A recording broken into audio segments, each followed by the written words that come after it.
banyak je penyanyi-penyanyi atau band ke yang dah berkali-kali setahun sampai 3-4 konsert pun ada juga involve.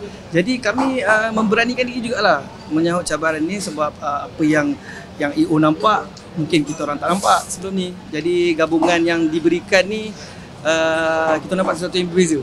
Sebab Crystal X dan juga ATT memang dari zaman yang berbeza juga. Mungkin muzik yang berbeza membuatkan dia terpanggil untuk gabungkan kami. Segi genre muzik sebenarnya tak sama, tapi dia dalam lingkungan rock tu tetap wujud.